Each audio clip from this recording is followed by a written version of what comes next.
Hey guys, and welcome back to my channel and welcome back to a video where I'm going to talk to you about my fragrance opinions. I feel like my opinion on fragrances is very different from what people on the internet feel about certain things, be it Instagram, be it YouTube. I feel like there are a lot of perfumes that people tend to like which I don't really like, and there are perfumes which I really like which don't have like the best reputation, I feel like, online on social media. So in today's video I'm going to talk to you about my unpopular opinions, or rather I should say my opinions are opposite as compared to what most people have online. And all of these perfumes are very popular, like famous perfumes that are spoken about. I'm sure that if you've watched even just a couple of perfume videos, like I'm obsessed with perfume related videos, but even if you're someone who's not as obsessed and you haven't watched as many perfume videos online, you've still watched a couple and you know about what the popular perfumes are, I feel like you will know about each and every one of these. So yes, without any further ado, let's get started. I'm going to talk about 10 perfumes today which I feel like are super popular, and I'm going to share with you my opinions on them. So without any further ado, let's get right into this video. Now, some of these I own, most of them I don't own, but I'm going to insert pictures right here of every single one of those perfumes, so in case you might not recognize them by the name, I'm pretty sure you will recognize them by the packaging and the photo. So yeah, now let's jump right into it. The first perfume which I feel like I'm not really a fan of it, but this is one that is pretty popular online, and I feel like a lot of people like it, or at least they like some version of it. I have tried out a couple of versions of this. I didn't like any of them, and that is Dolce & Gabbana Light Blue. Now, there is the original Dolce & Gabbana Light Blue which I had a sample of. I got a Sephora perfume sampler set or something like that. I think it was like popular like perfumes all in that scent, and in that set, not scent, and this was one of the fragrances in there. And when I smelled it, I was like, oh my gosh, this is gonna give me a headache. I feel like it was so strong, so lemony, so citrusy, and it was a big turn off. On the other hand, online I feel like a lot of people also feel that way, but there are many people who I feel like some of the other version of Dolce & Gabbana Light Blue. There are some people who like the intense version more than the original version, and then they also have other flankers as well in the range. I have tried out the intense, and I also believe I've tried out the yellow one that they have. I think it's Dolce & Gabbana Sun or something like that. I did not like any of that, and I definitely did not like the original. So Dolce & Gabbana Light Blue I'm going to stay away from. I might actually try out the Davidoff ones because I feel like they're a similar vibe, but they're a little bit more like everyday, classic, signature scent worthy, and they're not super strong and they won't give you a headache. I feel that way, but I haven't tried them out yet, so I cannot tell you that. But yeah, this one is definitely going to be a pass for me. I don't think I would ever want to own it or try it out again. That being said, another perfume I feel like which is as popular as Dolce & Gabbana Light Blue, but it's completely different in terms of the scent profile. This one is YSL Black Opium. Again, this is a perfume which I feel like has a cult favorite like status online, but there are people who like it and then there are people who don't like it. I feel like in the international space, when it comes to YSL Black Opium, everyone is over it. Everyone feels like, okay, now we're into niche fragrances, we're into the more better and more innovative perfumes in terms of the scent profile, and YSL Black Opium is very like dated in the sense it was a fragrance that was popular like 10-15 years ago. Now there are a lot of niche perfumes which are way more popular, and in India I feel like there are more people who still appreciate YSL Black Opium for what it is, and I just think it's a classic clubbing perfume, night out perfume, sweet, sexy, ambery, coffee. Those are all the notes that are in there. I have owned it. I've used up an entire 50 ml bottle of the EDT. I haven't owned the EDP yet, but I have smelled both, and I will say that I really like it. It's one that I actually even see myself repurchasing and getting it back in my collection because I just feel this is a classic This is a favorite. It's one that I personally actually like. So no matter if people tell you that, okay, you know, you have to get over YSL Black Opium and you have to try out more like innovative newer perfumes, I feel like this is something that you just cannot go wrong with. So it's one that I personally like, I personally recommend, and I don't really care what people say, even if they think that I am boring because I wear YSL Black Opium. I don't really care, but it's one that I really like. That being said, there is another perfume that I feel like I have heard no one say bad things about, like literally no one. Everyone loves this perfume, but when I smelled it, I was just like, oh my gosh, this is not at all what I had expected. And that is the Sol de Janeiro, or Sol de Janeiro, I don't know how you say it, Sol Cherisa 62. It's the classic boom boom cream scent, basically, that has a perfume, there is a body mist, there are body creams, I believe there's a deodorant. There are like so many products that come out with this particular scent that they have in their lineup. But when I got a decant of the body mist version of it, I was pretty damn underwhelmed. Also, it's a very strong, potent scent, which I was like, oh my gosh, this is like hitting you in the face. And when people describe it, they describe it as like a pistachio, caramel, sweet, tropical kind of a scent. I get that, but I feel like there was some note in there which was like just hitting you in the face, and it's just way too much. It's just way too much for me personally, and there is something about it that just turns me off, and I don't really like it. I have tried to spray less of it, I have tried to mix it, I've tried to make it work for me, and I've tried and I've like convinced myself that okay, it's good, try it out, give it a shot, use it, you will end up falling in love with it. It's just never happened.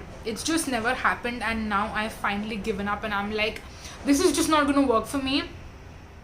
So I used up my decant, and I don't see myself repurchasing it again. There is just something about it, and I feel like I need validation from someone out there on the internet who also dislikes this perfume, because everyone out there loves it, but I just cannot figure out why I don't like it. There is just something about it. I do not like it, and I will not be purchasing it again. I don't even think I will ever give this another chance. So yeah, I just can't do it. I can't.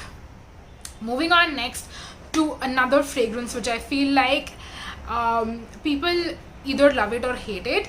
I personally am someone, I absolutely love it. It's one that I gifted myself on my last birthday. That was my 22nd birthday, okay? And this is Carolina Herrera Good Girl. The classic, the stiletto heel shoe, and it's like a super dark blue, almost looks black, but when you see it in front of the light, you can tell it's a little bit blue. I have the classic OG packaging. They do have a lot of different flankers of this. Like there's the Very Good Girl, there is the Légère, there is the Supreme. There are many different variants. The one that I've tried out and I love the most, and that I own as well, is the original EDP version.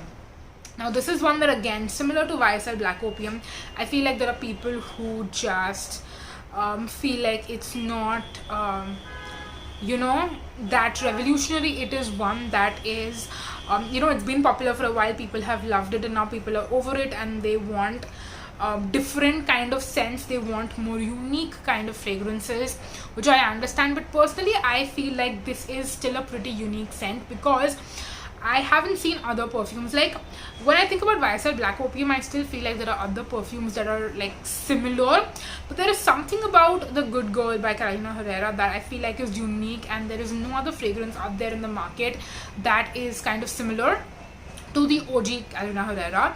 The Légère, I feel like there are other fragrances that are kind of similar to that. I will not tell you what that is. Then there's the Very Good Girl, the red one, that is being spoken about more often these days, and there are other fragrances also that are similar to that one. But the OG Good Girl, I feel like, stands out on its own, and there are no other like dupe perfumes of this particular one. So it's definitely unique, and there is something so sexy, so beautiful, so captivating, so intoxicating about this particular fragrance. And I don't understand why people are giving it like a bad name, and people say that okay, we're over it, we don't really like it anymore. It is old school now for them. I don't understand what it is, but this is one that is something that I feel like is going to stay in my collection, and I really like it.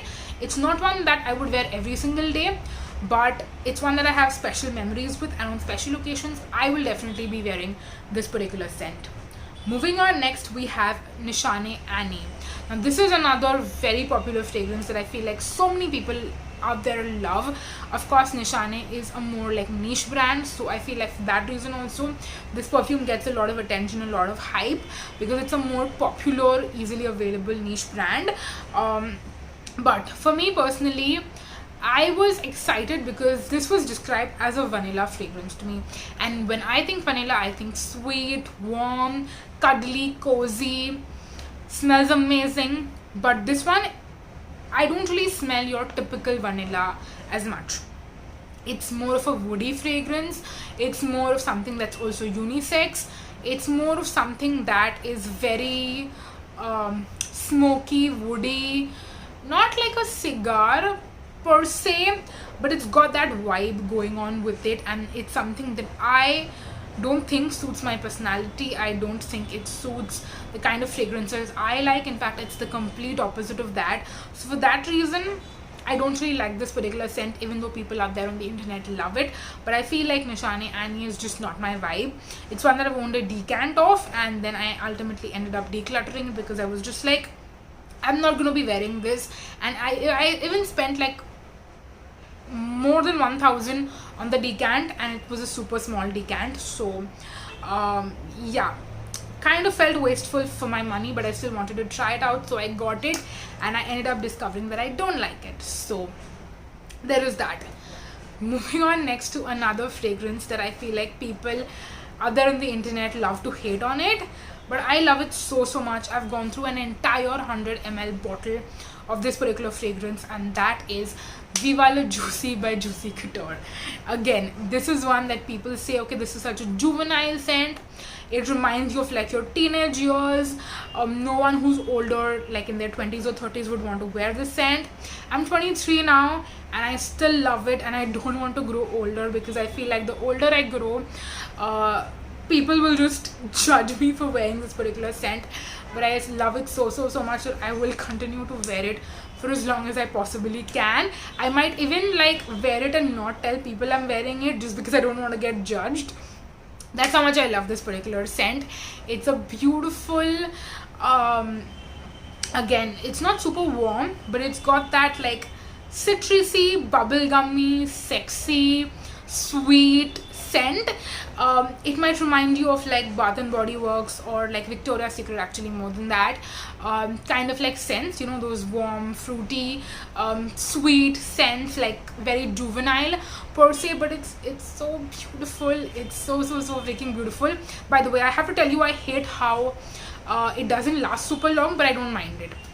I swear I love the scent so much, and because I've not been able to find a scent profile that is similar, that is long lasting, I have just accepted the fact that this is not long lasting. But I will make decants of myself of it, and I will just continue using it and continue reapplying it and all of that stuff. So yeah, for that particular reason, I'm just going to continue buying this. I will either continue buying Viva Le Juicy by Juicy Couture, or I will buy Zara Pink Flambe, which is like a dupe, a Zara dupe of Viva Le Juicy Juicy Couture, but it is of course way more inexpensive, and because it's also not long lasting, I might as well buy the more inexpensive version and douse myself with it, rather than buying the expensive version, which is also not long lasting, which has very nice packaging, by the way. I do like the packaging. People might find it tacky, but I personally like the packaging. So yeah, I'm going to continue wearing this for as long as I possibly can, or I will just wear it in secret and not tell people I'm wearing it. So there is that. Moving on next to a fragrance that has a cult favorite status on the internet, but when I smelled it, and again, I've smelled the original, I've smelled the flanker versions, I don't like any of it. And the description that I've heard of the fragrance and then me actually like smelling the fragrance, it just doesn't match. And that is Mon Guerlain by Guerlain. This is again like a signature scent for people. It's one that people in their 20s, 30s, even 40s and 50s absolute freaking uniquely love, and it's described as a signature scent. It's described as like the epitome of femininity. It's described as a super comforting scent. It's got lavender, vanilla. The description sounds beautiful, but the actual fragrance, when I have smelled the original, I've smelled the intense, I don't smell what people are describing. I will just say that right out of the gate. And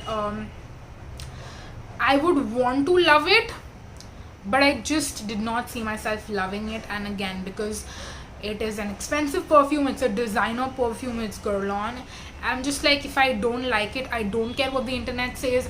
If I don't like it, I'm just not going to, you know, buy it or wear it just because, you know, the internet loves it and people out there love it.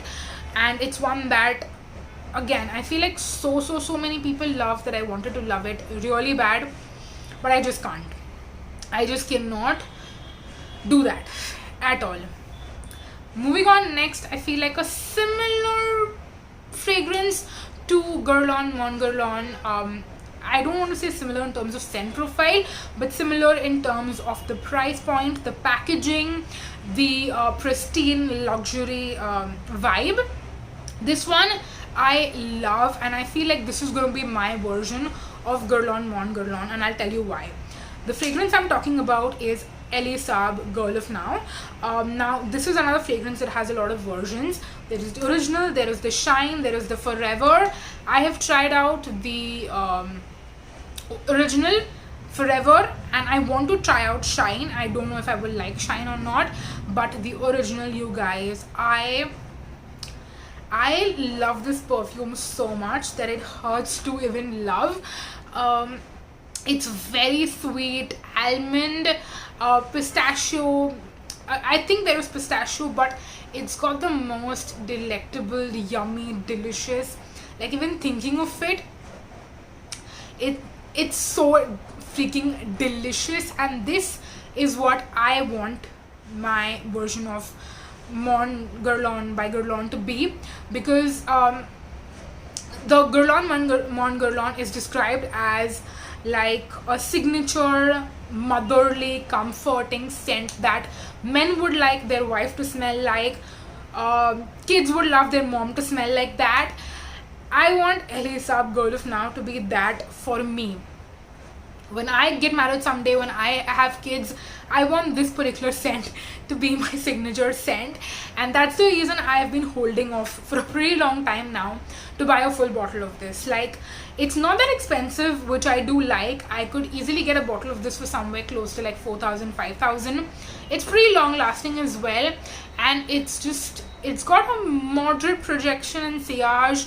I can smell it throughout the day when I'm wearing this. I can even smell it a little bit, like get whiffs of it at the end of the day.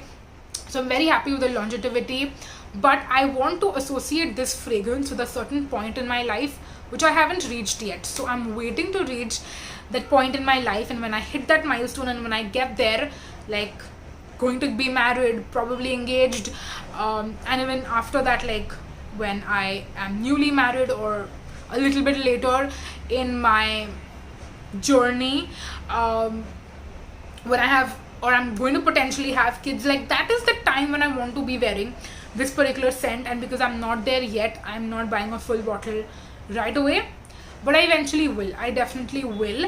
And I just love it. I love it so freaking much, and I cannot wait to be at that point in my life wearing it all the time. Truly, like seriously. Moving on, next, I feel like I have spoken a lot about that, so let's move on to talk about our last two fragrances. One that the internet loves but I don't love, and this one is another cult popular fragrance, and it's Viktor and Rolf Flower Bomb. Now this is another scent which I was waiting and dying to smell, and I did buy a decant from Anissa. A lot of the perfumes that I mentioned that I have bought decants of, like Sol de Janeiro, like Annie, like Ellie Saab Girl of Now as well, and Viktor and Rolf Flower Bomb. These are all fragrances that I've bought decants of from Anissa. And talking about Flower Bomb per se, this is one that smells really nice, if I have to be completely honest.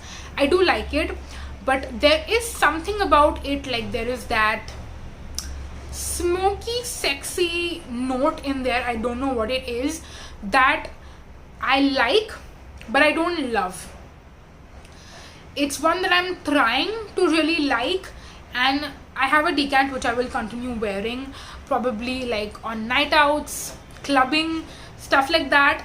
But it's one that I don't completely love from like the bottom of my heart. So for a lot of people, this is like their signature scent in their 20s. They love wearing it, or it's their signature scent. For me personally, this would never ever be in that particular position. At least I feel that way right now in my life. So yeah, even though people absolutely freaking really love it from the bottom of their hearts, I'm just not that person. So yeah, for me personally, I'm not sure. But my last fragrance that I'm going to talk about is one that when I first tried it out, I didn't really love it as much, but the more I have it and the more I've been using it, I've been falling more in love with, and that is Burberry Her. Now this is a fragrance that is compared a lot to Baccarat Rouge 540. It's compared to Ariana Grande Cloud, but I actually feel like it's not that similar to Ariana Grande Cloud, and it is also, I mean, I haven't smelled BR 540, so I don't know if it's similar or not, but Burberry Her is a really nice, sweet, juvenile of sorts, but it's definitely not similar to like Viva Juicy Couture. This is more fruity. It's fruity, sweet, feminine, and it's a little bit more like, it's got some fresh vibes as well, I feel like. And it's a very very nice sweet bubblegummy scent, in my personal opinion, and it's one that I actually really like. I feel like online this perfume is not given as much love or attention, or it's not given its due credit, but I really like the scent. I will say that I've bought a partial, not a decant but a partial, so I also have the actual bottle as well. And how should I say, I don't really think it's full bottle worthy for me. Like, I wouldn't buy a 100 ml size of this particular perfume, but it's one that I might probably repurchase like decants of, or partials if I'm able to find it. And it's one that on its own as well is not a revolutionary scent, but you can mix it and layer it, and I feel like you can create some really beautiful combinations with this particular scent. So for those reasons, I actually really like this particular fragrance, even though I feel like people online don't have the same opinion of this fragrance as I do. So yeah, my voice is kind of leaving me right now, and we've been here for a while. So that is going to be it for this video. Thank you so much for watching, you guys. Definitely let me know if you agree with my opinion, disagree with my opinion, if you have tried or smelled any of these fragrances, or if you own any of them. Let me know what your thoughts are. You can tell I clearly can't even talk anymore. But yeah, let me know what your opinions are, if you agree with me, disagree with me, if you agree with what the internet has to say about some of the fragrances. Let me know down below in a comment. But yeah, that's gonna be it for this video. Thank you so much for watching, you guys. Until next time, bye bye.